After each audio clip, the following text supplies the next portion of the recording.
Topuria versus Max Holloway, o Whittaker versus Khamzat Chimaev, tudo o que não te contaram ainda do UFC 308. Presta, filhas.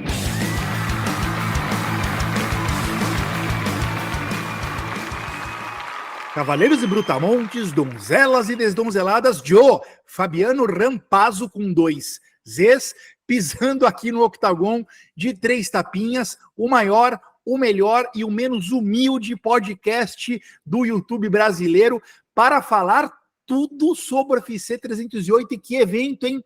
E que evento, hein? Será que a máquina Ilia Topuria vai ser destronada? O Whittaker tem a senha para conseguir acabar com o hype de Khamzat Chimaev? Todas e outras perguntas. Leroy Murphy, né? Tá pronto para o cinturão? Tudo isso e outras perguntas mais a gente vai responder agora aqui. Se inscreva, dê o like. Primeiro dê o like. Primeiro mete o coraçãozinho aí. Aí depois o podcast não ficou legal. Eu falei alguma groselha, você vai lá e mete o dislike. Eu faço assim, tá? Se eu não gosto, eu dou dislike. Eu quero que você faça isso também. Mas começa dando like, dá essa hora pra gente, porque faz diferença.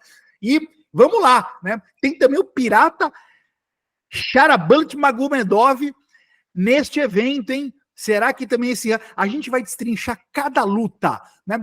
YouTube, estamos aqui no YouTube. Spotify, estamos também no Spotify. Faz tempo que não aparece um comentário aí de alguém dizendo que ouviu a gente pelo Spotify. O próximo que comentar dizendo que ouviu a gente no Spotify e provar isso, eu vou reagir no Rampazzo Reage. Vamos começar então, sem muita groselha. Aqui não tem groselha, tá? A gente começa falando de luta. Não começa contando como é que foi a galinha da vizinha, se tá comendo alpiste, se o galo tá cantando cedo demais. Não, aqui é faca na caveira. É ou não é, Meloto? Chega desespinhando, por favor, o seu espinho na garganta, a Wikipédia do MMA, o psicopata da informação. O que ficou espinhado aí com relação ao evento passado, o UFC Vegas 99, Hernandes versus Pereira, o que fizeram com o Michel Pereira, Jesus amado, e teve também uma PFL digna de nota, hein? Do que é o teu espinho, Meloto? Por favor, bem-vindo, meu amigo. Saudações, meus amigos. Hoje o meu espinho, ele não vai ser tão óbvio assim, não vai ser tão previsível. Eu vou falar de uma coisa que poucas pessoas perceberam, poucas pessoas notaram, que foi a simulação de um golpe ilegal que a Alice Ardelin fez no combate dela contra a Melissa Martinez, no card preliminar do UFC, quando ela levou um chute no corpo e automaticamente sentiu o golpe, mas simulou que recebeu esse golpe nas partes íntimas, né? E ali ela obteve uma vantagem, porque o árbitro concedeu a ela um tempo para ela se recuperar, indevido, na verdade, né? E aí, quando mostrou o replay no telão, o árbitro percebeu que ela estava simulando e mandou a luta voltar. Mas, para mim, ela obteve uma vantagem ali, a adversária Melissa foi prejudicada, ao meu ver, deveriam ter decretado o nocaute técnico, inclusive, mas a luta voltou simplesmente como se nada tivesse acontecido. Então, eu contesto aqui a regra, eu até estou tentando entrar em contato com juízes, pessoas próximas aí, para explicar se o procedimento foi correto, e se foi o procedimento correto, como está nas regras, para mim tem que mudar. Né? E tipo, é melhor falar agora, numa luta que não tem tanta relevância, porque isso pode acontecer numa luta logo aí com um grande peso. Isso aí pode acontecer, pode definir, inclusive, o resultado da luta. Então, fica aí meu espinho de uma coisa que poucas pessoas prestaram atenção. Simulação de golpe ilegal tem que ser punido de forma mais severa. Meloto, excelente espinho. Concordo 100% com você. Só quero dizer que este equívoco, erro ou equívoco, enfim, salvou meu bilhete, hein? Só quero falar isso, hein? Ai. Ô, Barbie, segura aí. Temos Capitão Carisma nesse podcast, hein? É MMA Meloto de um lado, Capitão Carisma do outro. Entendeu por que é o melhor podcast de MMA do planeta? Entendeu? Mas calma que o meu espinho vem antes. Eu quero falar sobre a PFL. Um eventaço, mas especificamente dizer que assistir a este evento da PFL, e eu não tenho assistido os eventos da PFL, minha concentração, meu consumo de MMA, o tempo que me sobra, né? para desfrutar, para alienar do mundo e dos problemas, né? Nessa história chamada MMA que a gente tanto gosta, tá restrito ao UFC. Eu raramente vejo a PFL, mas dessa vez não tinha como não assistir. O que eu tive que fazer? Tive que assinar o canal Combate, que eu não assinava. Fui lá, eu já paguei o ano inteiro de uma vez, assinei o ano inteiro de uma vez. Beleza. Qual que é o meu espinho? Malandro. Eu tinha esquecido como o canal Combate é ruim. Ruim. E eu fui com uma expectativa, né? Lembrando os tempos áureos, eu falei, cara, que delícia matar a saudade do Rhodes Lima. Cara, que delícia matar a saudade do Luciano Andrade. Para mim, o melhor comentarista de MMA da TV. Essa é a expectativa. Rhodes e Luciano Andrade. Realidade. Luiz Prota e Dudu Dantas. Cara, que festival de imprecisão, que festival de inadequação desses dois, pachequismo num nível estratosférico. Eu tava achando que o André Azevedo era o cara mais pacheco do mundo. Meu Deus do céu, que loucura, cara, que loucura, que decepção, ruim. Eu sou chato mesmo, eu assisto as lutas ouvindo o que os comentaristas, os narradores falam. Enfim, eu venho da escola do jornalismo, eu valorizo isso, a apuração, a isenção, a análise precisa, e não tem nada disso na cobertura do canal Combate, sobretudo quando a dupla é essa. Teve ali uns bons momentos ali da Anaíssa, né, um oásis no deserto ali, que fazia uns comentários um pouco mais imparciais e tudo, mas, cara, que experiência negativa, mas assim, que saudade que eu fiquei. Acabou a PFL, eu fui correndo pro UFC Fight Pass, onde o material humano ali, pelo menos com relação a esta dupla que estava lá, é melhor. E eu sou corneteiro mesmo. Corneto mesmo. Esse é o meu espinho. Vai lá, Barbie, por favor. Senhoras e senhores, sejam bem-vindos à verdade. E comentando aqui o espinho do meu bom amigo Rampaz, eu só queria dizer que teve a luta do Usman Nurmagomedov contra o Chablis, que rolou umas semanas atrás, e que o Dudu Dantas pontuou 50-48. E aí é aquela coisa que, tipo assim, toda semana alguém manda no Twitter a discussão de por que você que nunca treinou e lutou profissionalmente acha que pode comentar. E a resposta é meio que essa, sabe? Esses caras, eles podem ser muito bons lutadores. Cara, o Dudu Dantas faria um pretzel de mim. E se tivessem 3 capitães carismas contra o Dudu Dantas, ele faria um pretzel gigante com todos nós ao mesmo tempo. Mas bicho, é isso, o cara não tá atualizado nas regras, o cara parece que não assiste o esporte, sabe? Ele não tem uma visão de como que o esporte é.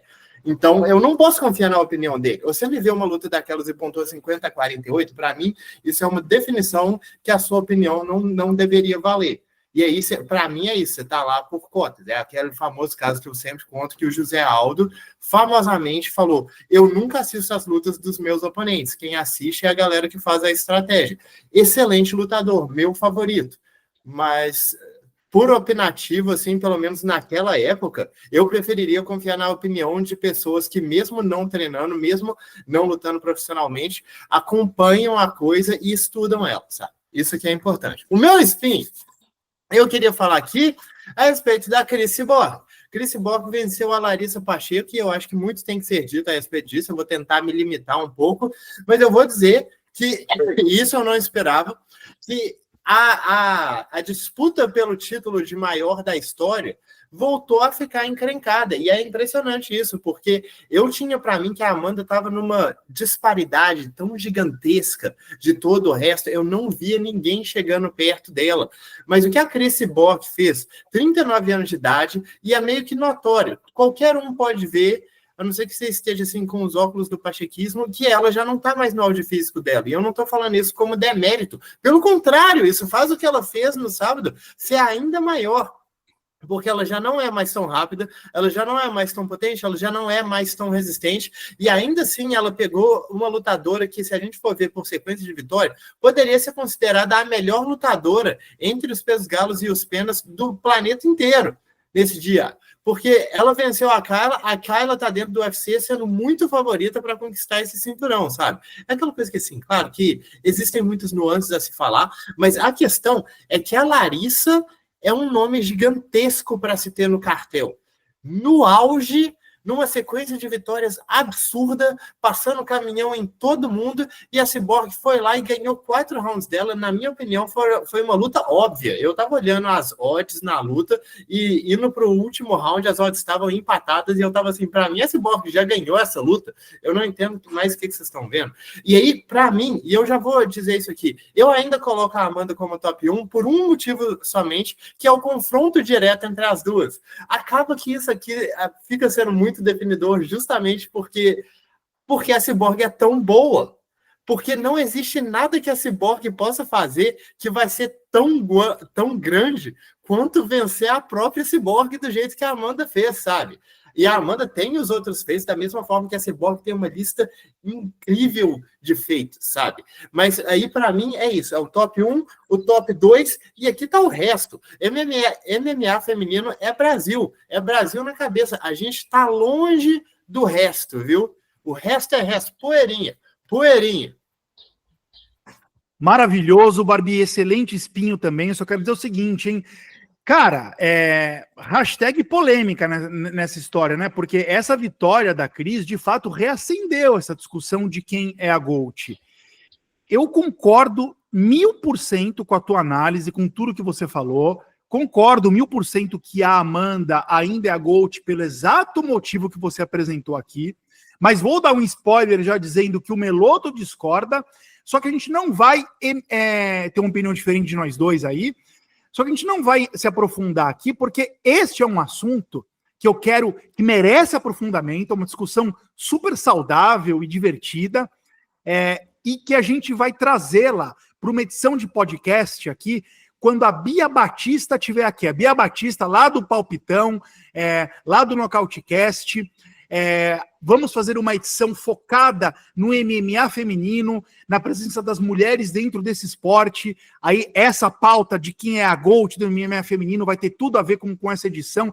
E aí é o seguinte, Bia, minha flor, agora não tem por onde correr. Você foi intimada no ar. Não dá. Não é poder mais inventar desculpa de que, porque eu preciso esquentar o leite, porque eu preciso ir no parque de diversão. Vai ter que aparecer, né? Bia Batista está intimada para uma edição aqui de 3 tapinhas. Vamos marcar uma agenda. Ela tem agenda corrida, a gente respeita isso, né? Mulher trabalhadora, mamãe, mas vai achar uma agendinha ali para gente falar disso. É ou não é, Meloto? É verdade, com certeza. E fica aqui os meus parabéns à Cyborg, porque ela não só fez história novamente, mas calou a minha boca, né? Porque eu não acreditava tanto que ela ia ser capaz de fazer isso, então, parabéns mesmo. Diferentemente de mim, né? Que na edição passada disse que a Cyborg venceria e vocês dois foram de Larissa. Eu falei, minha torcida estava com a Larissa, mas o meu feeling diz que a Cyborg vai ganhar essa luta. Mais uma vez, o rei do campo minado cantou a pedra aqui. É brincadeira, hein, Rampazzo? Você é brincadeira, hein, cara? Olha aí. Olha o que você tá ouvindo aí. É ele. Se o malvado sorriu, a pergunta vem. Se a pergunta vem, alguém responde. E eu quero você, Meloto. Sem churumela, sem enrolação. Max Holloway tem a senha para destronar a máquina Ilia Topuria? Sim, não e por quê? Malvado sorriu, a pergunta difícil surgiu. Bom, eu acho que ele até pode ter a senha, tá? Eu vou botar um talvez aqui, só que será que ele vai conseguir usar essa senha na hora? Será que ele vai conseguir, na hora de digitar ali essa senha, ele vai conseguir colocar em prática? Porque para mim essa senha é qual? É movimentação mais volume. Ele vai ter que circular sem ser acertado e ganhar no volume do Topuria. E acho que ele pode fazer isso? Pode, mas eu não estou apostando nisso, cara. Eu vejo o Topuria como favorito, as odds aí, inclusive, mostram isso, né? Também não sei se é tanto, eu achei um pouco disparado demais essas odds, mas eu ainda assim vou de Topuria. O Holloway, ele não tem tanto poder de nocaute assim, e já o Topuria tem. Eu acho que é isso que vai definir essa luta aí. O Topuria causando mais danos, e mesmo talvez levando mais golpes, os golpes que o Topuria aplicar vão deixar o Holloway com problemas, e eu acho que isso aí vai afetar a pontuação. De repente, eu até consigo um nocaute, o que seria algo inédito, né? Mas o Topuria, cara, o céu é o limite para ele. 27, 28 anos, tá evoluindo cada vez mais. O Topuria da última luta já é pior do que o atual, sabe? Eu tô vendo o Topuria dessa maneira. Enquanto o Holloway, eu não sei se ele consegue evoluir mais daqui para frente. Teve uma performance excelente contra o Gate, mas não sei se o Topuria vai se deixar levar a acontecer a mesma coisa que aconteceu com o Gate. Eu acho que não. Tá bom. Eu só vou corrigir então a tua resposta. A tua resposta é não, Rampazzo. Não tem a senha. Não tem a senha, não vai destronar Ilia Topuria. Não tem a senha. É isso. Será que o Barbie concorda com você? A gente vai ler o card principal daqui a pouco. Vamos ver o que o Barbie acha dessa luta. Agora, o malvado tá sorrindo para você, Barbie.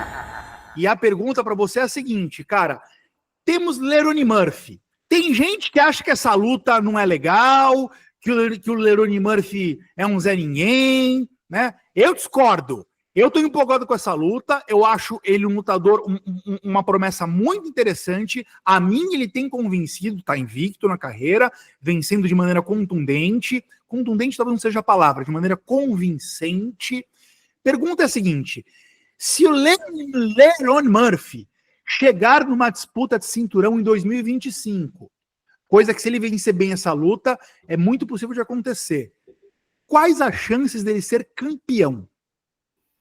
Ó, Lerone Murphy, meu garoto, como você falou, eu acho que ele tá no máximo a 2 lutas da disputa de cinturão, seria essa contra o Danige, e mais uma que é realmente para se colocar na cara do gol. Mas eu vou te contar que eu não favoreço ele para ser campeão contra nenhum desses dois caras, sabe? Eu acho que ele é muito bom, um excelente trocador, mas... eu ia falar aqui que em relação ao baixo volume que ele tem, que às vezes ele tem um início meio devagar, mas essas são coisas que ele vem corrigindo. Para mim aqui, é só porque eu acho que quando a gente olha para o Holloway e para o Topuria, a gente está olhando para caras que são possivelmente os mais próximos possível assim, do auge do MMA, pelo menos da trocação no MMA, que a gente pode ver hoje, sabe? Um mais que outro mais que um. A questão aqui é que eles não são só trocadores, eles são dos melhores que você vai encontrar no planeta dentro do esporte do MMA, sabe? E o Lerone Murphy é um trocador, um excelente trocador, mas eu acho que ele ainda está um nível abaixo desse aqui, e eu não tenho segurança que ele vai conseguir subir nesse nível, não. Eu acho que ele vai ser um excelente top 5 chegando lá, mas eu acho que ele não pega o cinturão. Agora, Lerone Murphy vai vencer Danig? Isso daqui a pouco eles vão responder. Segura a wave aí. E bora pro Rampazzo Reage. Rampazzo Reage? Abre aspas para ele, Bernardo Oliveira Apostas. Esse cara ainda vai resenhar com a gente aqui, hein? Ele tem um perfil muito bacana no Instagram, é um produtor de conteúdo também. Olha o que ele falou aqui. Belal aceitou lutar com um lutador com nome que termina em V, bem antes de um certo brasileiro. Aí vem alguém e comenta embaixo, né? Esse alguém tem o nome de Felipe Pacheco, abre aspas, mas não estamos prontos para essa conversa. Vocês são dois fanfarrões, né? São dois querendo colocar a linha na fogueira aqui. Nego aqui já acha que eu sou fanboy do Ankalaev, que eu tenho, não vou falar, né? Que eu tenho sonhos eróticos com o Ankalaev. Aí vocês vêm aqui e fazem essa provocação, mas é isso, né? Ele está se referindo a Belal Mohamed contra Rakhmonov, topou pegar, né, a besta fera Rakhmonov, e a provocação aí é de que o Poatan fica fugindo do Ankalaev, o que é um pouco verdade, né? Amamos o Poatan, mas é um pouco verdade. Olha eu aqui caí na pilha de vocês, hein? Próximo comentário, abre aspas para o André Mendanha. Por favor, enquadrem este comentário. Vim por meio do palpitão do canal Contragolpe. ganhou mais um inscrito. Meloto, Barbie, palmas. Ganhamos um inscrito. Muito obrigado, seu André. E, por favor, você que está assistindo aqui agora e que ainda não é inscrito, faça esse favor pra gente. Faz diferença. Ativa o sininho lá, o bagulhete, para notificações toda quinta-feira, de manhã, no final da manhã, entra o nosso podcast aqui. É uma vez por semana só, mas é o melhor podcast de MMA do Brasil. Obrigado mesmo, André, pela inscrição, pela presença. Que moral, né? Que o Palpitão dá pra gente também. É isso aí, muito bom. Gostei de ver. Inscreva-se. Não é inscrito? Inscreva-se. Faz diferença pra gente. Só quero lembrar, quando a gente bater 1000 inscritos, João Menegali Barbie, o Capitão Carisma, vai vir fantasiado de galinha aqui e vai imitar uma galinha ao vivo. Eu sinto que esse mito fica pior a cada vez que a gente fala dele. Agora eu tenho que achar uma fantasia de galinha. Na próxima você vai dizer, traga galinhas também. É exatamente na cara. O que é isso, meu? É exatamente isso, né? O Mercado Livre tá aí, vamos encomendar fantasia de galinha. Abre aspas aqui pro Danilim, em que pese o sacrilégio de escrever Rampazzo com S, com 2 Es. Rampazzo parece que vem para as lives de bug. Por que você fez esse comentário? Será que é por causa do meu cabelo na última gravação que tava... Eu tô precisando cortar o cabelo. Diz aí se é por causa do cabelo que você fez esse comentário, né? Que eu vim com... Mas não vem de bug, não. Eu venho a pé, mas tô precisando cortar o cabelo mesmo. Engraçadinho, palhaço. E por fim aqui... Por fim, o comentário para fechar com chave de ouro, esse Rampazzo reage. Olha isso aqui que o Luiz Gustavo falou. Olha isso aqui, Barbie. Essa é para você. Mas você não vai falar, não. Eu que vou te defender. Abre aspas. Vou nem esperar o resultado e já adianto. Ele está falando da luta principal entre o Anthony Hernandes e o Michel Pereira. A análise do Barbie da luta principal é a prova de que ele é o melhor analista do país e o pior palpiteiro. Vai ser Revestréis no primeiro round e KO via coice de mula no segundo. Ô Luiz Gustavo, nunca antes na história deste país um comentário envelheceu tão mal como este, né? Não é que justamente quando você fez esse comentário, a tua análise, eu tendo a concordar com ela, eu já falei algumas vezes aqui, que o Barbie ele brilha como ninguém na análise e no palpite, aí é feeling, é palpite. Quantas vezes eu ouvi uma análise do Barbie, cheguei a uma conclusão de quem ia vencer aquela luta por conta da análise dele, mas o meu palpite era diferente do dele. Mas eu só discordei dele por causa da análise que ele fez antes. Né? Então, nesse sentido, o teu comentário ele é muito feliz, mas envelheceu mal, hein? Porque dessa vez o Barbie mitou até no palpite, hein? Na leitura inteira, que aconteceu? Cara, que o Michel Pereira levou. A gente vai falar disso mais um pouco, hein? E encerramos o Rampazzo Reage dessa edição e bora para o UFC 308, bora! Melotíssimo, por favor, card principal. A gente quer começar pelo filé mignon. Filé mignon, que horas começa o card principal do UFC 308? Temos um UFC numerado, lutas incríveis. E qual a primeira luta do card principal? Bom, o card principal do evento está previsto para começar às 15 horas, no horário de Brasília, e a primeira luta entre o Sharma Gomedov contra o Arman Petrosyan.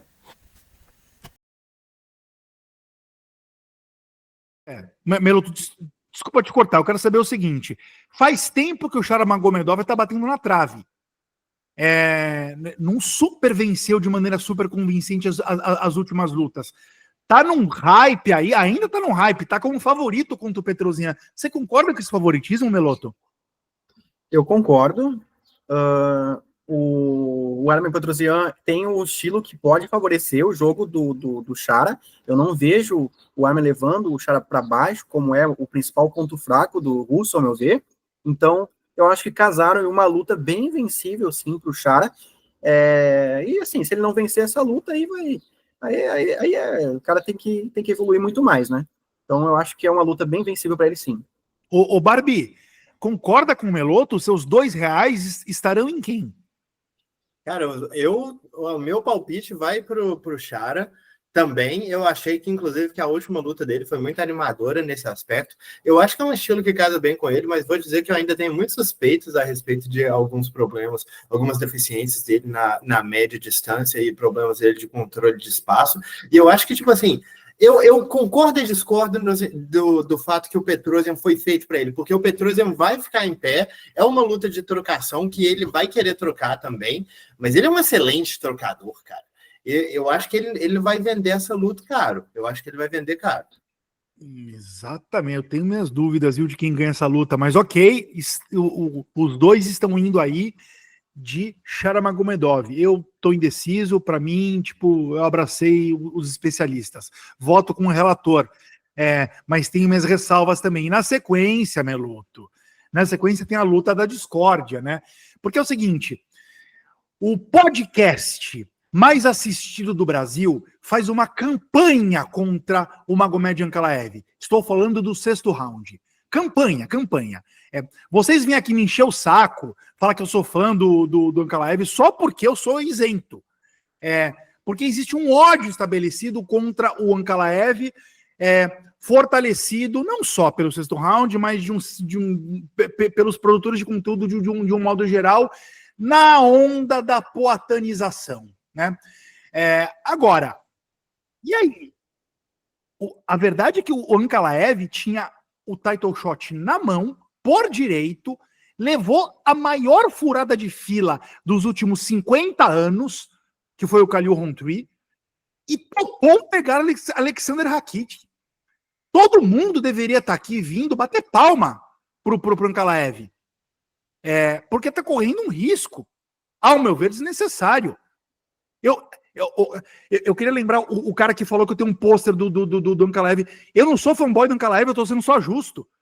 Vocês concordam com essa análise de que essa luta é altíssimo risco e baixa recompensa? O Ankalaev, se ganhar, ele vai ganhar o que ele já tem, que é um title shot. E quem vence a luta para vocês dois? Não concordo. Eu acho que você vai concordar comigo, porque eu acho que o que você falou está certo, mas eu acho que a forma que o UFC está vendo a situação não é essa. E o Ankalaev não pode mais fingir que sabe? Porque é igual você falou, ele tomou uma furada de fila tremenda. Eu também acho que deveria ter sido o Ankalaev.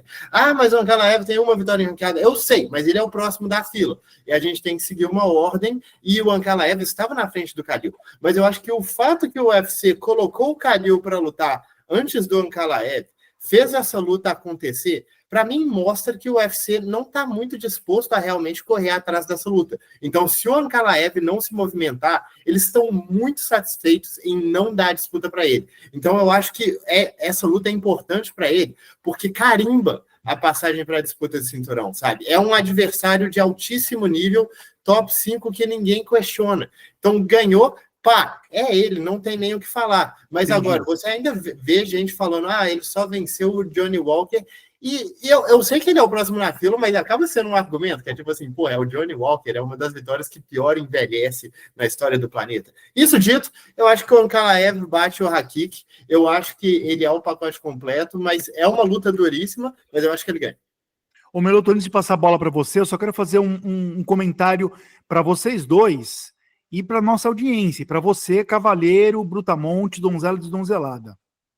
Fosse o Poatan naquela luta contra o Jan Blachowicz, que terminou empatada, Ankalaev e Blachowicz. Fosse o Poatan ali, a mesma luta, o Brasil estaria falando que o Ankalaev foi garfado, que ele deveria estar vestido cinturão, e estaria colocando o Blachowicz na listinha de vitórias aí, porque o Barbie só falou do Johnny Walker, né? Foi uma luta em que ele foi melhor que o Blachowicz no somatório geral, teve ponto deduzido, fosse o Poatan, garfo, que absurdo, tal, só queria lembrar desta luta, tá? Vai lá, Meloto.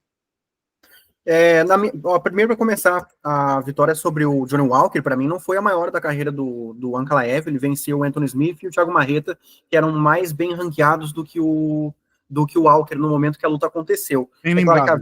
É claro que as vitórias não envelheceram muito bem, né? O Marreta foi demitido do UFC, mas aquilo já credenciou ele a entrar no top 5, né? Inclusive disputou o cinturão contra o Jan Blachowicz, não perdeu naquela disputa, foi um empate, e assim, o cara não perdeu a disputa de cinturão, para mim ele merecia disputar esse cinturão mais rapidamente do que está acontecendo agora. Então, assim, eu concordo mais com o Rampazzo, eu acho que estão, sim, injustiçando o Ankalaev, por muito menos a gente reclamou muito quando o Jacaré não recebeu o title shot lá atrás. O Jacaré, para mim, fez menos do que o Ankalaev está fazendo agora. E é isso, cara. E eu acho que se a gente não reclamar agora, quando não é com os nossos, ali na frente a gente vai pagar pelo mesmo problema, a gente vai sofrer as mesmas consequências. Muito bem, Meloto. E na sua opinião, quem vence essa luta? Porque é luta dura, hein? Não é porque o Rakic perdeu pro Jiri Prochazka que é mosca morta, né? E perdeu uma luta que ele estava vencendo, ele perdeu de virada. Qual que é o teu palpite para essa luta, Melo? Cara, o Rakic, ele é um cara que tem gostado de levar as lutas para o chão, para usar o controle dele de grappling, e isso ele não vai conseguir fazer com o Ankalaev. E na trocação, assim, essa luta tende a se desenrolar ali. Eu dou uma pequena vantagem para o Ankalaev, porque, cara, o Rakic nessa última luta contra o Prochazka, ele mostrou que é um cara que não é tão confiável nessa área. Ele até a capacidade de aguentar golpes, né, a resiliência, eu já estou questionando isso, porque até esses tempos todos que ele ficou sem lutar aí, será que ele já não está mais com realmente problema de lesão, problema de dano mesmo acumulado de treinos? Porque, cara, ele já não parece mais o mesmo Rakic que eu vi ali há alguns anos atrás, aquele cara promissor, jovem, rápido. Não sei, eu já tô questionando a capacidade física do Rakic nessa luta, e o Ankalaev tá mais na ponta dos cascos, acho que ele é mais rápido, não tem como, ao meu ver, o Ankalaev ser quedado nessa luta. Já o Rakic eu não descarto, então o meu palpite é no Ankalaev mesmo, só que, assim, tá muito, essas odds aí estão muito a favor do Ankalaev, né? Eu acho que é um pouquinho mais equilibrado do que isso, mas ainda vou de Ankalaev. Eu acho bem mais equilibrado. Eu sei lá, juro por Deus, daria 52-48 pro Ankalaev. E na sequência aqui, que card principal bacana, hein? Temos o invicto Lerone Murphy, 12º, pegando o 14º Danig. O Barbie, você já falou bem, versou bem aqui sobre o Lerone Murphy, e ele passa pelo Danig, Barbie? Eu acho que sim, cara. O Danige é um ótimo lutador, eu só não acho que ele tenha esse nível, sabe? O Danige sempre foi meio porteirão da categoria dos pesos penas, um cara com um boxe bem disciplinado, com boa habilidade de wrestling e boa habilidade de grappling também. Eu só acho que a questão da maior envergadura, da maior distância que o Lerone Murphy tem, combinado com o boxe de alto nível que ele está desempenhando, o cardio dele, esse volume recém-descoberto, até mesmo os chutes dele estão muito bons, eu acho que ele vai conseguir levar a vantagem na trocação nessa luta a longo prazo, sabe? Eu acho que vai ser uma luta parelha, competitiva, mas eu acho que, no geral, a gente vai ver uma dominância maior do Lerone Murphy ao longo de 3 rounds. Ô, Meloto, fala o que você quiser falar sobre essa luta e só diz se é Danig ou Danige, se eu tô falando errado. Eu acho que é Danig, cara, eu precisaria checar, mas eu acho que é Danig. O que eu ia falar para complementar é que essa luta, no site do UFC, por mais que ela esteja acima da luta do Magomed Ankalaev, né, no site da ESPN.com, que geralmente está mais atualizado, a do Ankalaev está acima, tá? Então pode ser que isso mude no decorrer daí da semana. O que faria todo sentido, né? Realmente. E sobre o resultado, eu vou de Lerone Murphy, cara. Eu acho que ele é mais jovem, a juventude dele vai pesar, o Ig já está numa decadência, ao meu ver, e, cara, é uma luta que tende a ser equilibrada aí para a decisão dos juízes, não deve ter uma contundência de nenhum dos dois lados em definir essa luta, então eu vou de Murphy pela juventude. Aliás, eu concordo com a análise de vocês e acho que Lerone Murphy vencendo por pontos, precisa ver quanto é que tá pagando isso daí, hein? Que me parece uma ótima pedida. Ótima pedida. É difícil imaginar o Danig sendo nocauteado, né? É um lutador muito resiliente. Só uma coisa que o Meloto falou que é importante a gente frisar, a gente está seguindo aqui a ordem do site do UFC. Na ordem do site do UFC, a luta do Lerone Murphy está aparecendo na frente, ou melhor, mais adiante da luta do Ankalaev. mas realmente não faz muito sentido, é possível que seja invertido mesmo. E Meloto, qual que é a próxima? A gente chegou no Common Event, não é? É verdade, agora é aquela luta que vai, definir muita coisa aí, né? Khamzat Chimaev contra Robert Whittaker, Common Event. Fale o que Imperdível, você né? quiser, Meloto, fale o que você quiser. Cara, eu vejo uma pequena vantagem pro Khamzat Chimaev nessa luta. As odds estão muito a favor dele, mas eu acho que ele vence sim, mas não com essa margem toda. O Whittaker é um grande controlador das lutas, um cara super técnico, de levar a luta para decisão e sem se expor tanto. Só que ele consegue sempre se manter numa situação em que ele não corre muitos riscos. E, cara, só que o problema qual é? Ele foi nocauteado pelo Dricus du Plessis, cara, e aquilo ali pesa muito contra ele, depõe muito contra. E então eu acho que o Khamzat Chimaev tem sim uma boa chance de conseguir essa definição antes da luta ir para a decisão dos juízes, e ganhar ali na via rápida, de repente, até o terceiro round, ele consiga um nocaute. O Chimaev. Isso aí. Atenção, Luiz Gustavo, hein? Essa aqui é para você. João Menegali Barbie, Capitão Carisma.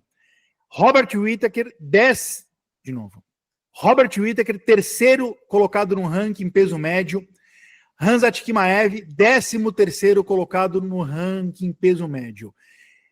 Direto e reto, Barbie. Quais são as armas que Robert Whittaker vai trazer para essa luta e quais são as armas que Khamzat Chimaev vai trazer para essa luta? Não fale ainda o palpite. Quero que você fale um pouquinho de um pouquinho de outro, por favor. Eu acho que as armas não poderiam ser mais opostas, né? A gente está falando, um lado é um dos melhores anti-wrestlers da história do UFC. Um cara que se vale de uma defesa de quedas muito fora da média, de uma capacidade de se levantar muito fora da média, para colocar seu excelente boxe em prática, um ótimo jab, uma ótima variedade de jabs também, e um ótimo gancho de esquerda a partir desse jab. Só para constar, eu estou falando do Whittaker aqui, se você ainda não tinha entendido. E as combinações do Whittaker que são muito interessantes, principalmente porque elas funcionam muito bem um golpe em relação ao outro. A mais clássica, com certeza, é aquela questão do jab direto, chute alto, que toda transmissão eu tenho que aturar o comentarista falando, pô, essa combinação já tá manjada, mas não tá, porque se você bloqueia um, você toma o outro. É essa que é a mágica dessa parada, sabe? A mágica é que você começa a fazer as coisas serem previsíveis e aí, quando seu oponente está prevendo, você manda o negócio por trás, pelo lado e pega ele desprevenido, sabe? E o Whittaker, cara, a forma que ele utiliza o jab e a forma que ele combina esse jab com as outras armas dele, em especial essas combinações, é de altíssimo nível. Ele é um cara extremamente rápido para a categoria, tem bastante poder de nocaute, mostrou aí nessa última luta dele contra o Ikram Aliskerov também um ótimo uppercut. Os chutes dele são muito bons, deceptivamente bons, né? Um cara que tem chutes altos muito fortes, também chuta em outras alturas, mas o especial dele é o chute alto mesmo, e é só questão de manipulação de distância, de timing do adversário, de variação dos alvos. Eu gostaria que ele atacasse um pouco mais o corpo, mas esse é um problema que eu sempre reclamei do Whittaker, e a forma que ele brinca na guarda do adversário, acho que compensa. E do outro lado a gente tem o Chimaev. Por que eu falei que é exatamente o oposto? Porque o Chimaev, ele tem uma trocação que é muito baseada na imposição física dele, sabe? Ele tem poder de nocaute, com certeza, mas ele não é um cara que tem uma trocação muito bem desenvolvida. O que ele é um monstro fisicamente. É um cara que, a partir de qualquer entrada de queda, ele pode criar uma interação de wrestling muito maior, muito mais longa e, eventualmente, levar a luta para o chão. E ele é um cara que faz chão certo. Falando em termos de MMA aqui, é um cara que nunca para de bater. Quando ele para de bater, é para procurar a finalização. Então, a gente sempre reclama que ou os caras fazem um ou fazem outro, o Chimaev faz dois.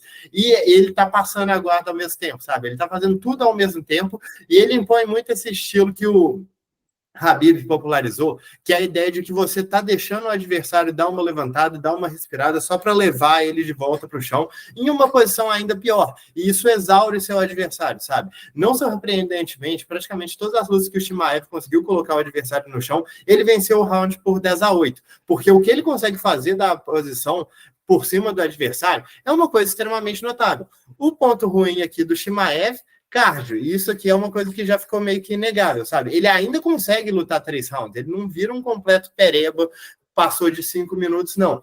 Mas dá para reparar que existe uma diferença na imposição dele nos primeiros momentos e depois que os primeiros 5 minutos passaram. Eu não sei quanto disso foi causado pelo Covid, ele teve um caso mais grave, que ele quase se aposentou, mas é uma coisa que a gente tem que começar a pensar, porque apesar do poder de definição dele ser realmente impressionante, quando ele consegue levar a luta para o chão, e ele sempre consegue levar a luta para o chão, ele está chegando agora num nível bem mais alto, que essa definição já não está aparecendo mais da mesma forma do que antes.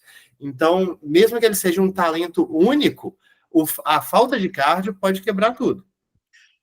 Barbie, direto e reto, quem vence a luta nesse sábado e por quê? Meu palpite está indo no Bob Whittaker. Meu garoto, o Chimaev também é meu garoto. Por que meu palpite está indo nele?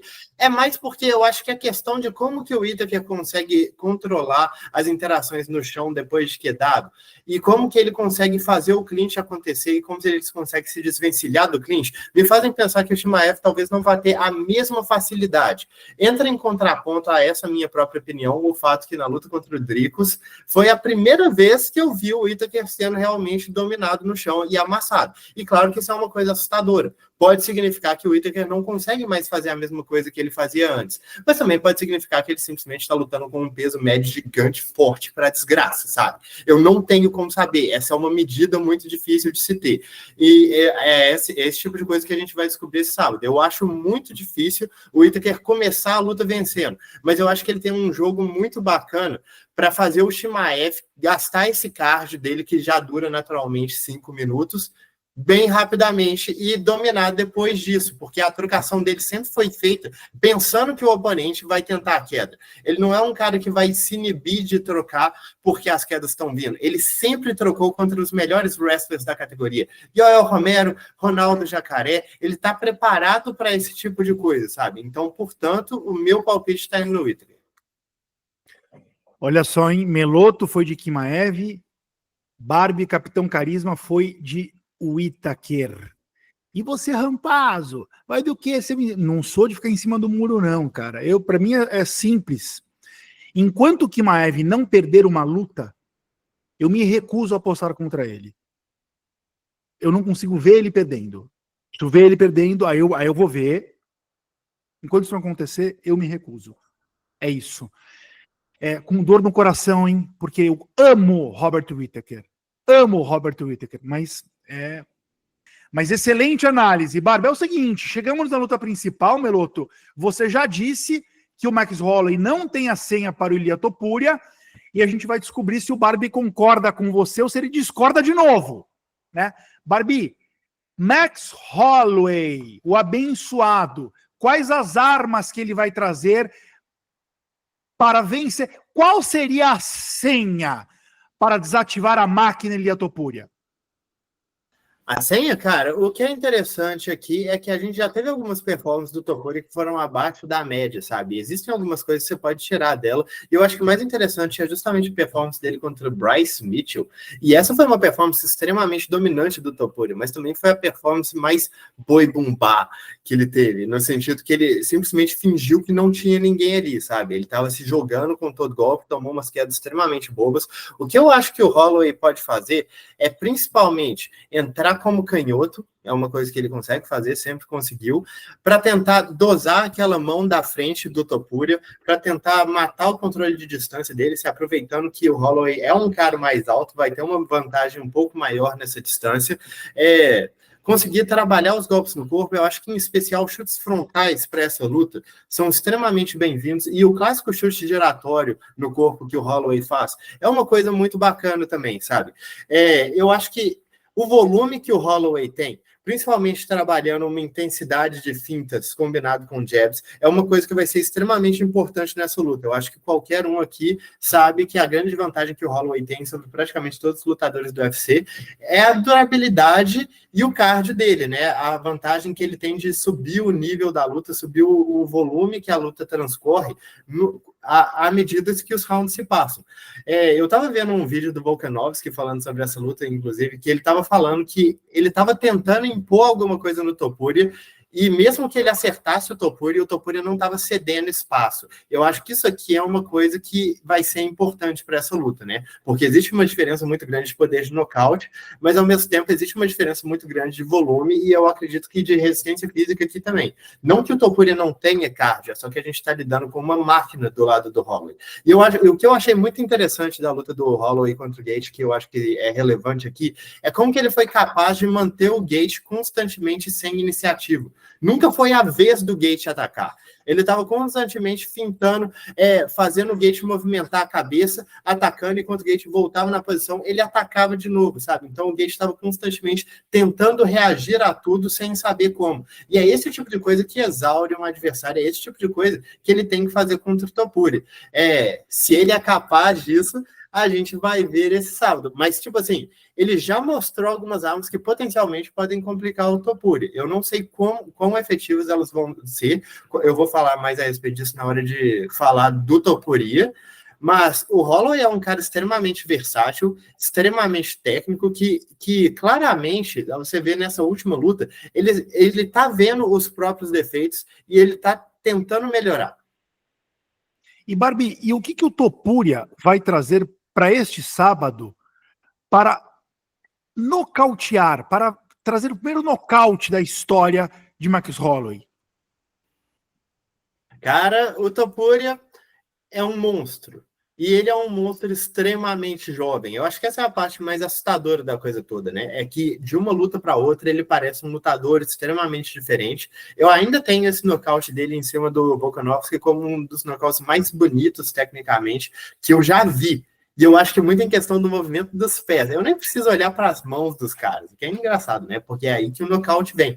Mas é só na questão de como que o Topuria fez o nocaute acontecer. Como que ele estava cortando espaço metodicamente e como que ele soube se movimentar quando o Volkanovski tentou circular. E eu acho que isso ele vai tentar fazer com praticamente todo mundo, porque ele tem muito poder de nocaute, ele tem excelentes fintas, ele tem um bom tempo de reação, uma boa movimentação de cabeça e ótimas combinações, sabe? Entrou na grade ali, pode ser aquela coisa que você olha e pensa assim, não tem técnica, mas tem, muita. Inclusive, a forma que ele leva a luta para uma área que ele pode fazer a vantagem física contar é uma coisa muito impressionante. Isso aqui sem falar de toda a técnica envolvida em fazer essa vantagem física dele contar, sabe?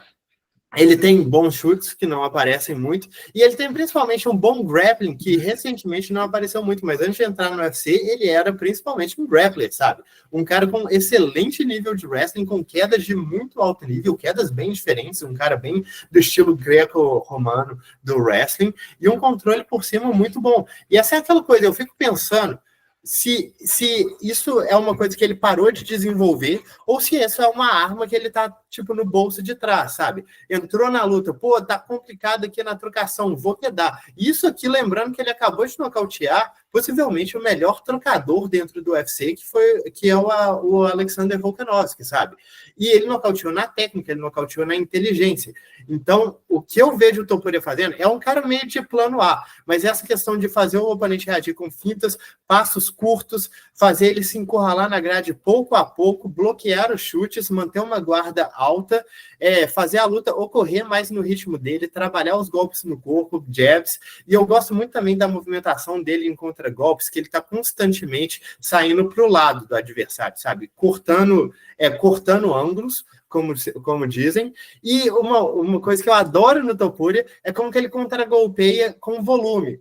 Você vê knockdowns dele na luta do Emmett, que ele contra-golpeou com 3, 4 golpes de uma vez. Essa é uma coisa que quase ninguém faz, e é uma coisa extremamente importante. Eu acho o Topuria um lutador excelente, e a capacidade dele de progredir de uma luta para outra, bicho, a luta contra o Volkanovski, ele já era um lutador muito diferente da luta contra o Emmett. Se essa progressão continuar, bicho, nem quero pensar.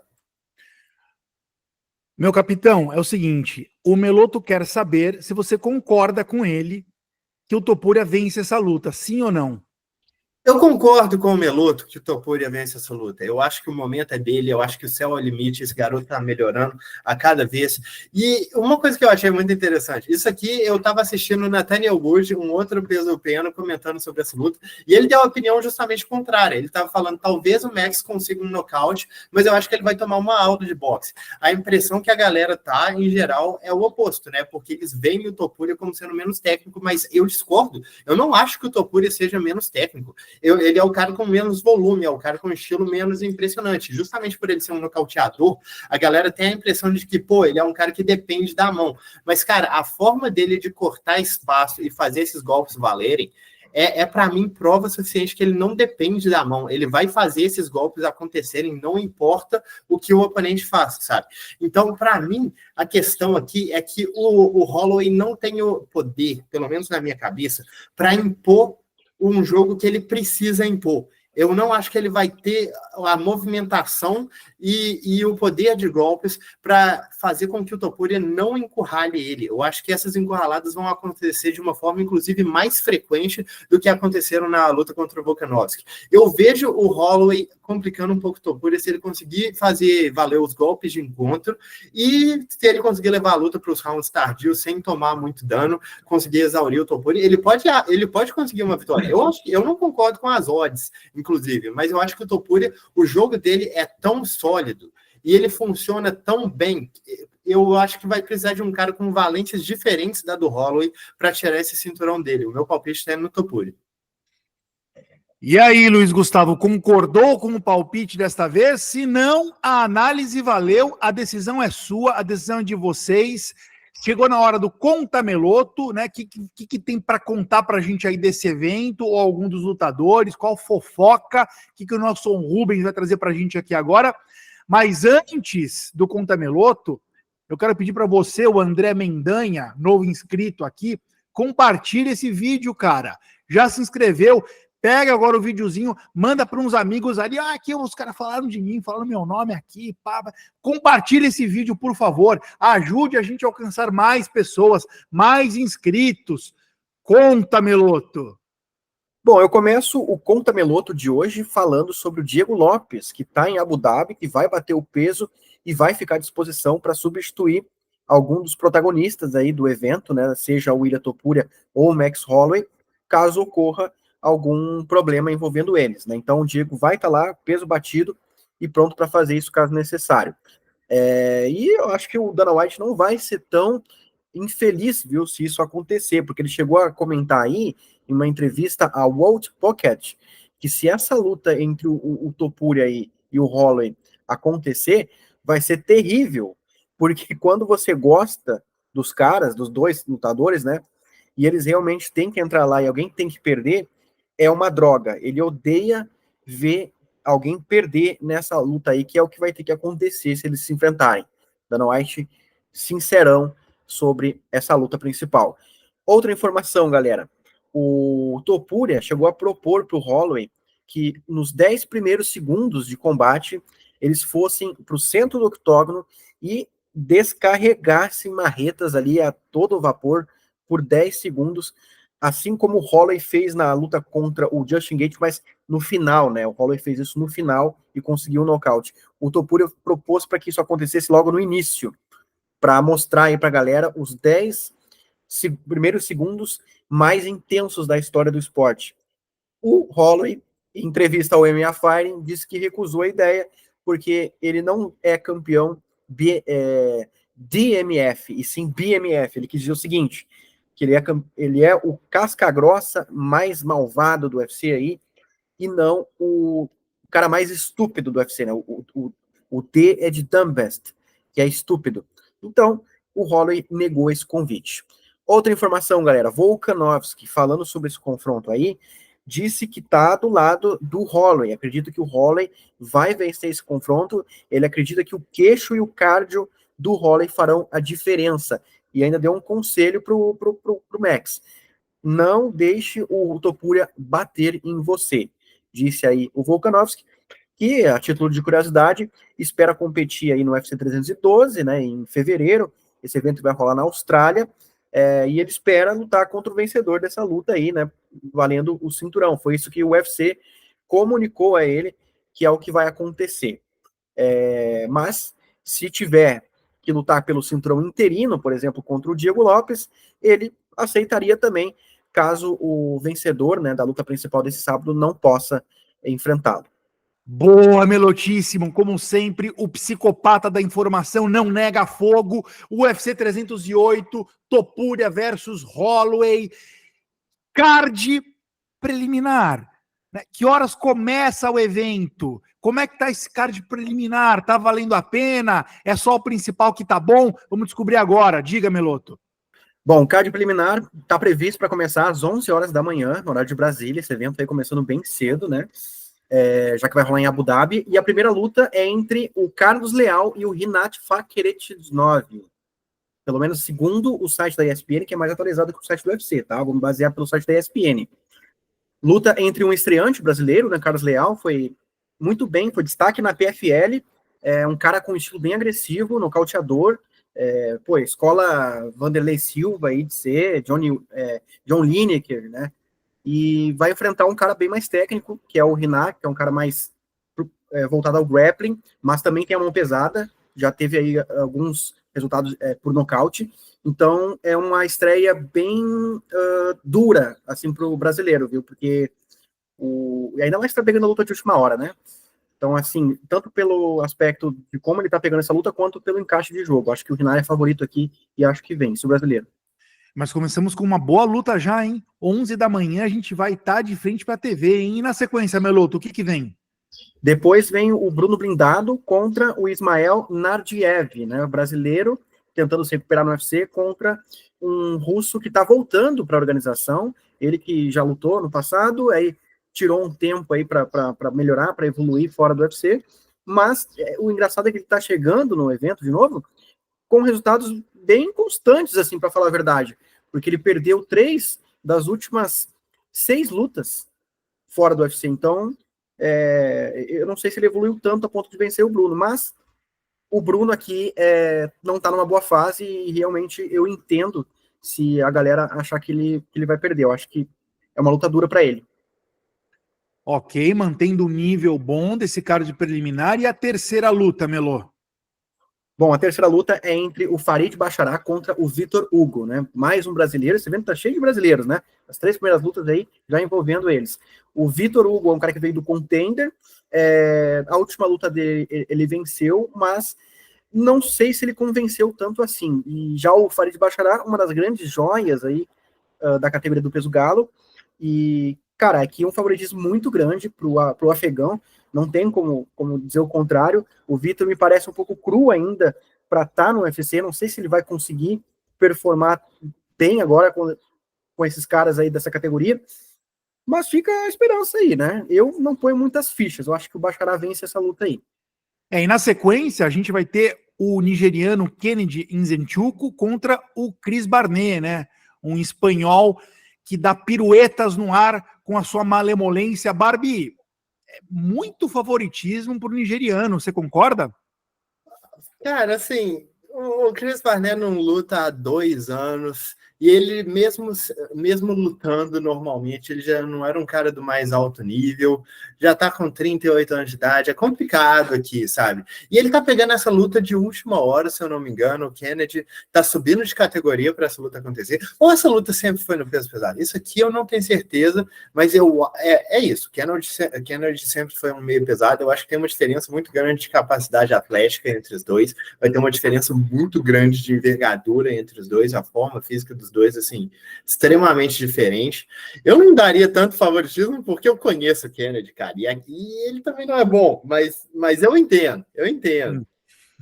E na sequência, Meloto, temos o quê? Depois a gente tem mais um brasileiro, o Bruno Ferreira, enfrentando o Abus Magomedov, né? Mais aqui um confronto entre lutadores bem agressivos. O Abus é um cara que gosta de definir as lutas no início já, apesar que na última ele mudou completamente a estratégia para se manter na organização.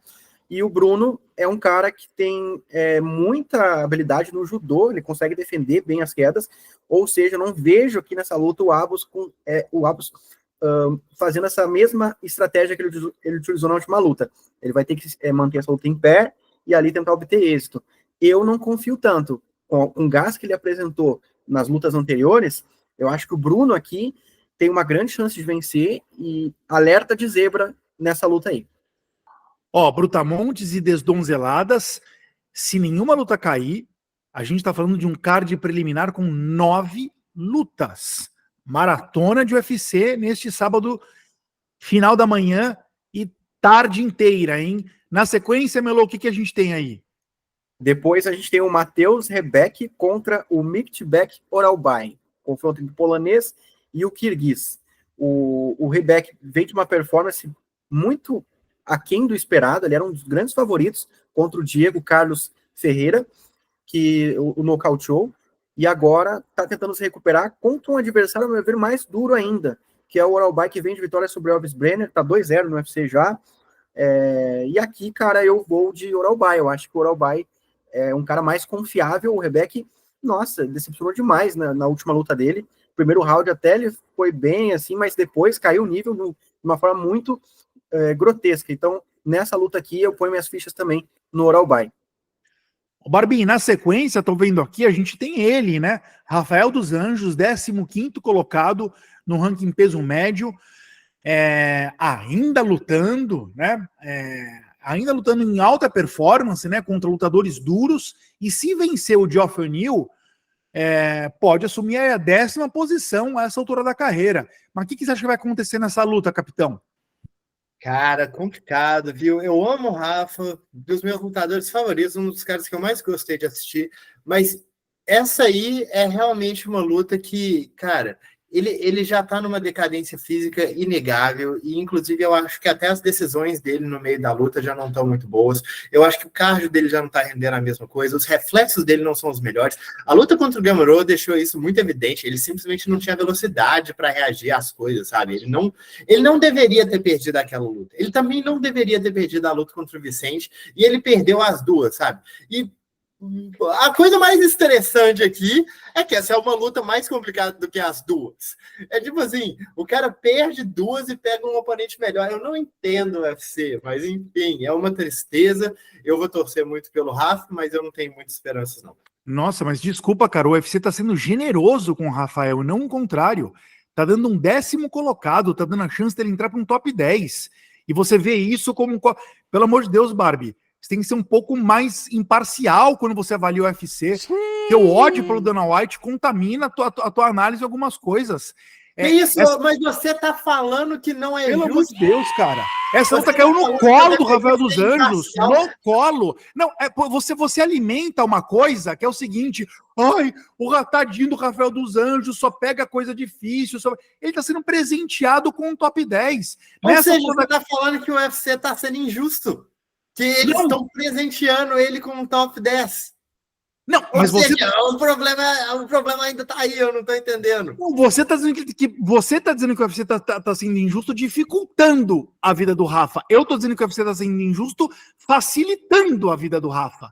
Como fã, eu só não gosto de ver o Rafa apanhar, mas só que a questão aqui é que nós dois concordamos que esse não é um casamento que deveria acontecer, independente de quais sejam as razões. Panguá. Ai, Meloto, qual que é a próxima luta? Bom, a próxima luta tem uma luta que ainda deve ser adicionada ao card, que é do Said Nurmagomedov, que iria enfrentar o Daniel Santos, que aí o Daniel saiu da luta e estão buscando um novo oponente, né? Então pode ser que eles ainda encaixem mais uma luta, mas por enquanto, Ibo Aslan contra Rafael Cerqueira. Essa é a luta que finaliza o card preliminar neste momento, terça-feira. O Ibo Aslan, aqui, ó, para começar, 2 caras que não deixam as lutas irem para a decisão dos juízes. O Ibo Aslan tem 100% das lutas dele, que ele venceu, inclusive, que terminaram por nocaute. E o brasileiro, 90% das lutas não vão para a decisão. Então aqui é um confronto de 2 caras que não vão deixar essa luta aí para a decisão, obviamente. Só que o brasileiro está estreando no UFC, né? Ele ainda não tem ainda uma experiência, uma bagagem muito, muito grande para a gente apontar ele como um favorito aqui. Eu vejo o Ibo mais testado, mais experiente, já está 1-0 no UFC, já passou pelo perrengue da estreia, e vejo o lutador gringo como favorito nessa luta. Agora, Meloto, no momento em que gravamos este podcast, o Said Nurmagomedov está fora do card, é isso? Ele tá fora, mas a notícia que eu tenho é que estão buscando um oponente para substituir o Daniel. Entendi. Então, se essa luta acontecer, e tomara que sim, né? Porque é um lutador também divertido, excitante, é importante para o mercado local ali. Aí teremos as 9 lutas que eu mencionei. Se não, a gente fica em 8. Correto, Melô? Isso aí, correto. Campo minado. E chegamos no campo minado. E no campo minado, quando alguém erra, paga mico. Quando alguém acerta, faz pontinho. Vamos ver o que aconteceu. Rampazzo apostou em Charles Johnson vencendo Sumuda Erge nessa última edição, Antônio Hernandes versus Michel Pereira. Cheque pro Rampazzo, que sou eu. João Menegali Barbie. Jean Matsumoto vencendo Brad Katona. Cheque pro Barbie. O Brabo tem nome. O nome dele é Seu Capitão. Igor Meloto foi de Robelis Despain vencendo Austin Lane. Errou. Meloto errou mais uma vez. Meloto, o que acontece, pelo amor de Deus? Vamos falar a verdade, cara. Você adora pagar mico. Fala a verdade. Cara, eu não erro meus palpites. Quem erra é o lutador lá que vai lá e perde, pô. Eu ainda dei uma moral, ainda levei energia positiva pro cara. O cara não ganhou, a culpa é dele, cara. Muito bem, o mico que elegemos para Igor Meloto pagar aqui é: deixamos ele escolher um pagode famoso. Demos essa brecha, hein? Demos essa lambuja. Ele vai escolher um pagode famoso e vai cantar este pagode na versão rap, na versão hip hop. Esquece a melodia e vai no rap. Qual pagode você escolheu, por favor, Igor Meloto? E, por favor, transforme esta letra num rap para fazer o Mano Brown morrer de orgulho. Bom, a música escolhida foi Cheia de Manias, do Raça Negra. Cheia de manias, toda dengosa, menina bonita, sabe que é gostosa. Com esse seu jeito, faz o que quer de mim, domina o meu coração. E eu fico sem saber o que fazer. Quero te deixar, você não quer, não quer. Então me ajude a segurar essa barra que é gostar de você. Então me ajude a segurar essa barra que é gostar de você. Yeah.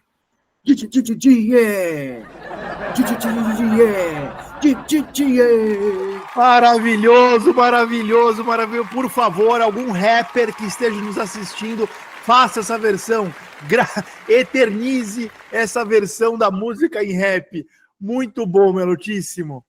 E vamos aos palpites do Campo Minado para este evento UFC 308. Eu, Rampazzo, estou indo de Farid Bachará vencendo Vitor Hugo. Igor Meloto tá indo do quê? Vai errar de novo, Meloto? Tá indo do quê? Eu vou de Geoff Neal contra Rafael dos Anjos. Não, agora eu vou acertar. Olha aí, Rafael dos Anjos, rumo ao top 10.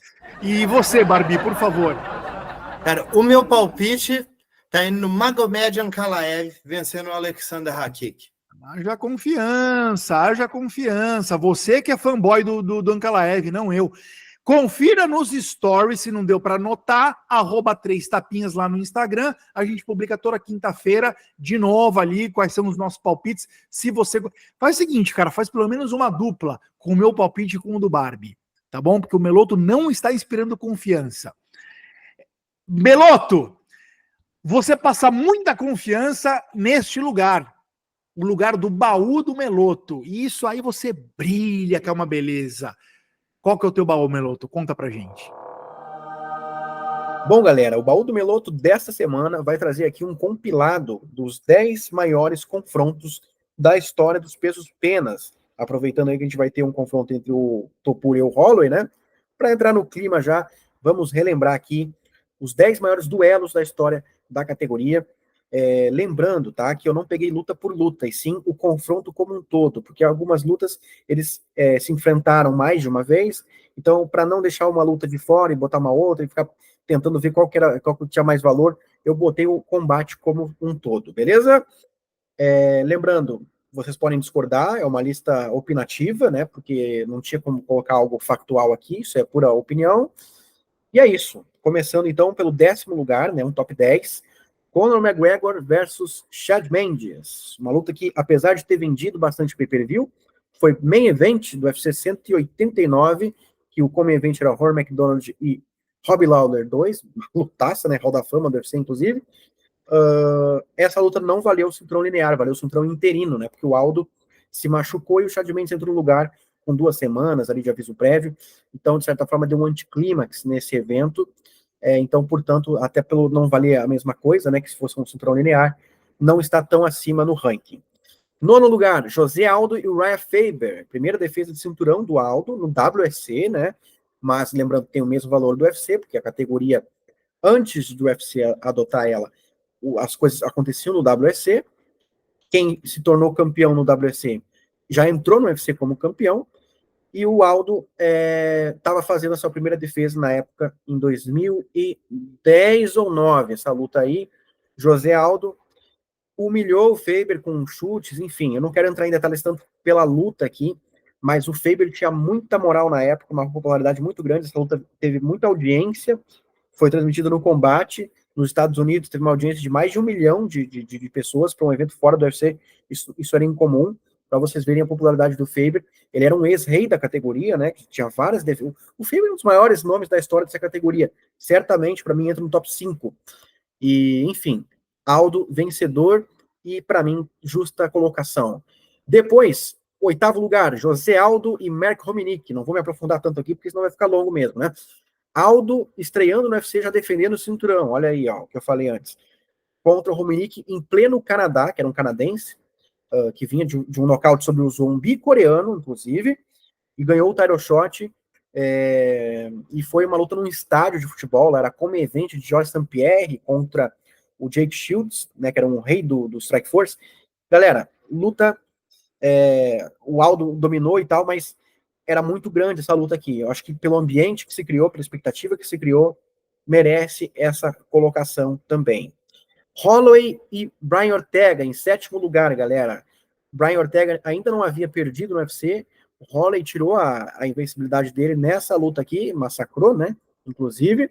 E acho que merece também uma menção, né? O Holloway, ele já era um campeão, estava começando o seu reinado ali, né? Ganhando dos adversários. E o Brian Ortega era apontado como um grande desafio. Acabou não sendo, né? E, enfim, mas eu acho que essa luta, ela teve um grande apelo ali na época e merece essa colocação. 6º lugar, Alexander Volkanovski e Brian Ortega. Aqui o Ortega já vinha de derrota pro Holloway, né? Mas voltou, se recuperou a moral, inclusive, por conta de uma performance muito boa contra o zumbi coreano. Na trocação, ele conseguiu ganhar do zumbi. Então ele veio bem mais preparado para enfrentar o Volkanovski. Inclusive foi uma luta muito boa de se ver. Deu trabalho naquela luta, e o Volkanovski conseguiu vencer, já era o campeão, obviamente, né? Fez aí uma de suas defesas de cinturão, e acho justo entrar nessa lista aqui. 5º lugar, Volkanovski e Topuria. Volkanovski no seu topo, digamos assim, da categoria, né? Com maior número de defesas de toda a sua jornada, né? Porque ele perdeu essa luta, enfrentando um cara invicto, nocauteador, tinha muito hype essa luta. É claro que o Volkanovski vinha de derrota para o Islam Makhachev, sofreu um pouco o hype dele, mas no peso-pena, o Volkanovski era muito grande. Então, por esse aspecto, 5º lugar na minha lista. José Aldo e Chad Mendes. Aí entramos nas lutas que tiveram revanches, né? José Aldo contra Chad Mendes. A primeira luta no UFC Rio, Aldo nocauteou, foi para a galera não conhecia muito, assim, o Mendes, né? O Aldo até não era tão popular também, pelo menos não era mainstream como o Anderson Silva, né? Mas fez a luta principal do UFC Rio 2, nocauteando o Mendes, e depois teve aquela revanche no UFC 179 ou 76, não, 76 nunca aconteceu, um evento cancelado, inclusive, que era para ter Mendes e Aldo, mas foi transferida para o 79. 179. E é isso, galera. Tá aí o quarto lugar. Vamos para o terceiro aqui, vamos rápido. José Aldo e Frank Edgar, terceiro lugar. Aqui, galera, muito mais pela grandeza que o Edgar representava, tá? Porque as lutas foram um pouco mais monótonas, é um replay, dá para dizer assim, uma da outra, mas o Edgar tinha muito peso histórico, e por esse motivo ele estava vindo como campeão dos leves, desafiando o campeão dos penas, né? Para mim, uma super luta, e no fim das contas o Aldo conseguiu vencer e vencer bem, não correu muitos riscos, mas pela grandeza, pela importância da luta, teve revanche. Eu coloco esse combate aqui, esse embate no top 3. Em segundo lugar, Max Holloway e Alexander Volkanovski. Aqui entra muito também por conta da trilogia como um todo, né? Apesar de ter sido um 3-0, foi uma rivalidade, foi um 3-0 ali com cara de 2-1, porque a terceira luta só aconteceu por causa dessa narrativa, né? E acho justo essa luta ser o segundo lugar, por conta dessa história entre eles, que ainda não acabou, hein? É possível que ocorra uma quarta luta, e eu acho que pelo peso que eles têm na história, eu acho que é muito justo que ambos estejam nessa colocação, beleza? Em primeiro lugar, aí é muito por conta do pré-luta, e não por conta da luta em si.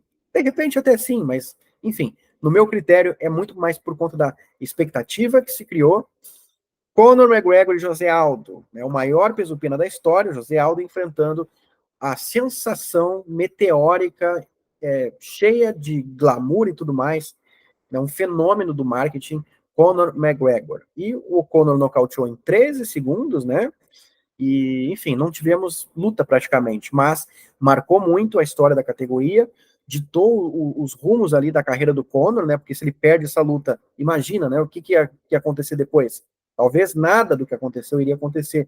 Ele ia continuar no peso-pena, não sei. Mas essa luta foi muito importante, foi um marco na história da categoria, e eu coloco em primeiro lugar, até porque foi a que mais vendeu o pay-per-view também, né? Obviamente, o Aldo, não tanto pelo Aldo, mas pelo Conor, né? E, enfim, para mim, merece essa primeira colocação. E é isso, galera. Comentem o que vocês acharam. Desculpa se eu me alonguei muito. Tem algumas menções honrosas que eu poderia fazer. O Ryan Faber contra James Pulver no WC, Mike Brown e o Ryan Faber e Dominic Cruz. O Faber tem muita história nessa categoria, jamais vamos esquecer disso. Quem fala que ele é o vice, não sei o quê. Galera, o Faber é um dos maiores campeões da história do peso. Simples assim. É isso. Comentem o que vocês acharam. E a pergunta que fica agora por último é: será que Topuria e Holloway vai entrar nessa lista? E se entrar, em qual colocação? Comentem aí embaixo. Em que outro canal do YouTube você consegue um compilado, uma imersão, uma viagem no tempo que o Meloto acabou de proporcionar pra gente sobre essa categoria peso-pena bravíssima que tá com protagonismo neste evento? Que delícia esse baú do Meloto. Obrigado, Melotíssimo. E bora finalizar esta edição de 3 tapinhas. Chegamos no final. No final tem tapinha na cara ou tapinha no ombro. Já antecipo aqui, spoiler, que eu vou de tapinha nas costas, né? Estou paz e amor dessa vez, vou arregar, mas quero começar com ele. João Menegali Barbi, qual o teu tapinha de despedida, meu amigo? Pô, eu estava esperando por isso o podcast todo. Vou tirar meu óculos aqui. Vamos ter um bate-papo cabeça aqui, frente a frente, olhando no coração. Meu tapa vai nas costas do Francis Ngannou. Eu amo o Francis Ngannou. Eu acho que quando a gente estiver daqui a 50, 100 anos olhando para a história do MMA, existirão pouquíssimos lutadores que terão feito tanto pelo esporte, tanto pelos lutadores, quanto o Francis Ngannou. Existem pouquíssimos lutadores que terão uma história como a dele. E foi mais um capítulo dessa incrível história nesse sábado, que ele voltou de um nocaute sofrido num esporte que nem sequer era o dele, contra um dos melhores na área, que era o Anthony Joshua.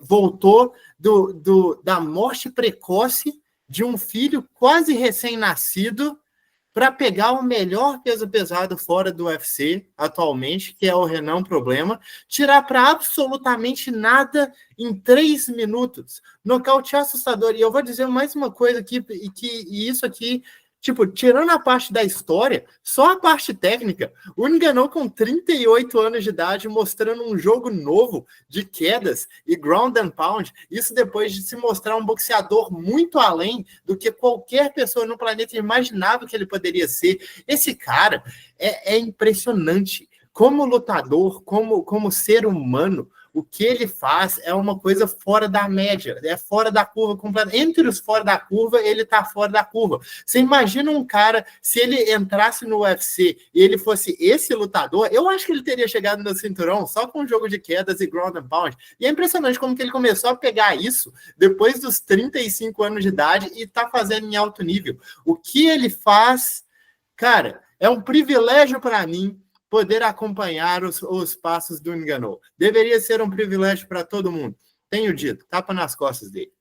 Bom, o meu tapinha de despedida vai nas costas. Arregou. Como eu antecipei, eu ia dar uma regada, sim, senhor, do Anthony Hernandes. Porque olha só, toda vez que um brasileiro perde uma luta, e ele vem de uma sequência de vitórias e perde uma luta, ele vira nada, né? A gente é muito passional, né? A audiência, o fã brasileiro. Agora, esse cara não presta, ele é horrível, né? Se perder uma luta, não serve mais. A verdade é que o Michel Pereira é um excelente lutador, né? Tá ali no topo da cadeia alimentar dos maiores lutadores daquela categoria. É um excelente lutador, vinha de uma sequência de vitórias impressionante. E o Anthony Hernandes fez com ele, assim, ele não foi competitiva a luta. Parecia que era uma luta de um profissional com um amador. Só que eu repito, não é um amador. Michel Pereira é um brabíssimo lutador. Então, assim, não tem como não dar os tapinhas nas costas desse excepcional lutador que é o Anthony Hernandes. Vou mais longe. Não sei se os dois concordam aqui. Para mim, come quieto. Esse cara é come quieto. Esse cara é candidato a ser campeão, a vestir o cinturão do UFC. Come quieto. Concordam? Estou exagerando? Eu concordo demais, inclusive eu vou dizer assim, o estilo do Hernandes é uma das coisas mais frustrantes que deve ser de lutar em todo o UFC, porque é um cara incansável que tá usando o cardio dele, sabe? Eu assistindo a luta e eu tava pensando, bicho, é engraçado, o lutador tem essa coisa dele falar que o trabalho é o treino, é o corte de peso, a luta é a diversão, e eu só tava pensando em como que o Michel tava tendo, tipo, um momento horrível ali. Ele devia estar se sentindo um lixo, sabe? Pois é. O negócio acaba até com o seu psicológico, acaba com a sua autoestima, porque assim, passei 2 minutos tentando me levantar, foi instantaneamente quedado de novo. Ô, desgraça, bicho. Esse cara pode chegar no cinturão, sim. É isso. Assim, ele não venceu o Michel Pereira. Ele doutrinou o Michel Pereira. É uma coisa impressionante que aconteceu nesse sábado. Tapinha nas costas, é isso. Vai lá, Meloto.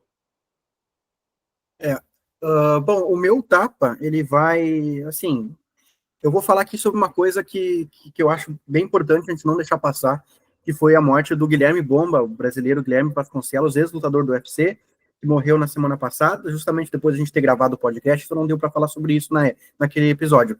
Mas eu queria aqui fazer essa lembrança, essa menção a ele, respeitosa, com todo o cuidado. Assim, não foi confirmada a causa da morte, né? Ele foi encontrado morto lá nos Estados Unidos, né? Que tinha acabado de dar um treino lá. E, assim, os relatos apontam para que a morte tenha sido suicídio, né? E eu queria, além de ressaltar como ele foi como lutador, né?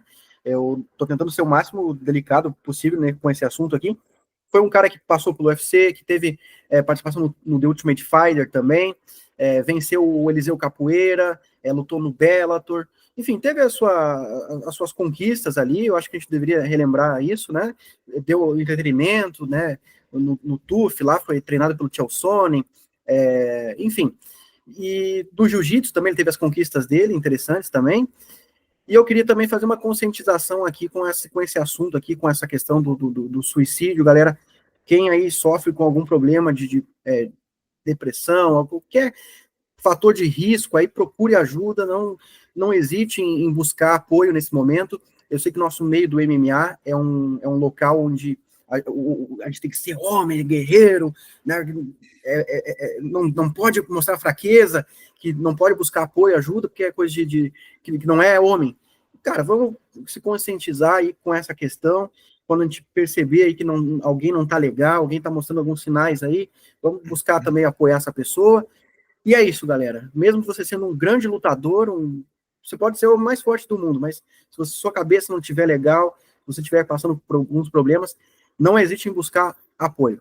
Muito bom, Meloto. Só queria complementar que existe o CVV, o Centro de Valorização da Vida. O telefone é 188. Em dado momento da minha vida, muitos anos atrás, eu já liguei para o CVV. Eu não estava nessa situação de estar pensando em tirar minha própria vida, não chegou a tanto, mas eu estava muito deprimido e tive uma experiência muito positiva. Então, fica a dica, e é isso que o Meloto falou. Não é vergonha nenhuma pedir ajuda, muito pelo contrário. Há que se ter coragem para se pedir ajuda. É isso, pessoal. Até quinta-feira que vem, toda manhã de quinta-feira, uma nova edição do maior e melhor podcast de MMA do Brasil. Até! Três tapinhas.